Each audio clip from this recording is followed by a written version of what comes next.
So you have an idea for a product or a service, and you think it's going to be the world's best thing, the next new thing, and you're so convinced that your idea is going to be successful that you're willing to put all your savings into it. Stop right there. Don't do that. Today we're going to be talking about how to validate your business idea.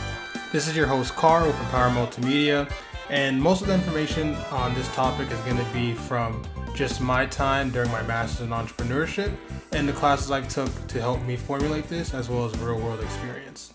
So with that being said, let's get to it. If you have an idea, the first thing you should do is to try to validate that idea.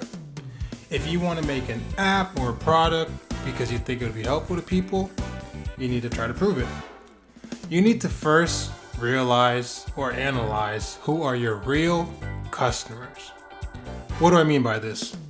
Some people are confused who the real customers are. For example, my friend came to ask me for some advice because he was trying to start a mental health app, and he said that it would help a lot of people. And I asked him, are the people going to be paying for the app? He said, no, doctors will be. Then I said, you don't need to worry about what people think, you need to worry about what doctors think. They're going to be paying you. So find who your real customers are, and then you need to survey them. During a program that I took called the I-Course program, it basically taught us that you need to interview or survey potential customers, but in the lens of not telling them what you're doing, but just asking them questions that could potentially lead you to the answers of, is what you potentially want to do helpful and would people pay for it?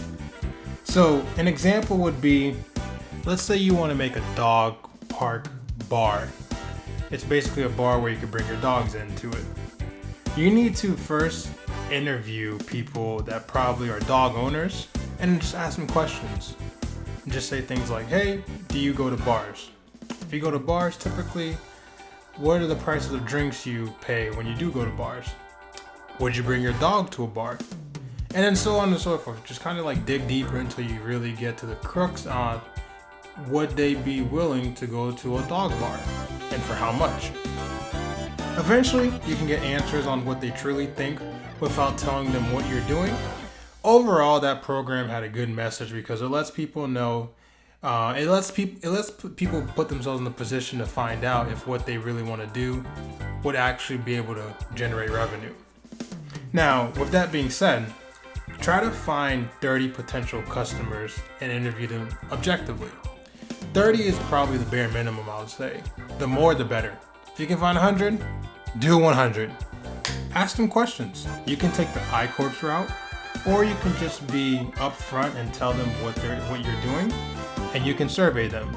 Eventually, you're going to get either positive responses or negative responses. If you get positive responses, it means you're on the right track. If you get negative responses, don't get discouraged. What you need to do is pivot. If what you have right now is not moving the needle for your customers, ask them questions on what they would prefer or like, or what would entice them to buy this product or service. It's that simple. If you get no's, use those no's and try to get a yes, basically. So with that being said, once you get enough answers, you'll be able to move on to the next process, whether that's creating a prototype or going full blown with the business. Now, the good thing about surveys is, let's say you're creating a prototype and this type of product or service that you want to do is going to require a massive amount of investment. If you have like 100 people that signed like your interview with them or your survey with them saying like, yes, I would buy it if these things were met, it's going to be much easier to go to a group of investors.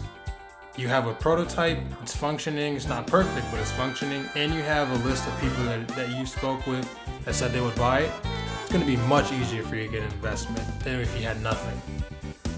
Now, with that being said, another type of way to get market validation, and quite frankly, I think it's the best way, is through pre-sales.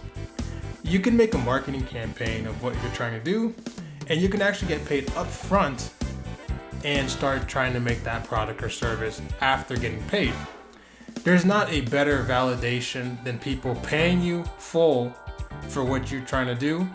Surveys, that you get like a verbal commitment potentially, but that doesn't guarantee a payment.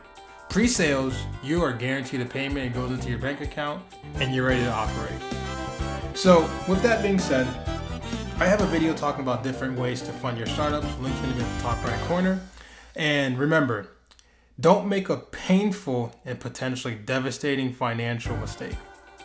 And just to conclude this topic, if you have an idea, survey the right customers, get market validation, if necessary, pivot, and then start. With that being said, this is Carl with Empower Multimedia. Thank you so much for watching this video. Please like, comment, subscribe, share the video, and stay tuned until next time.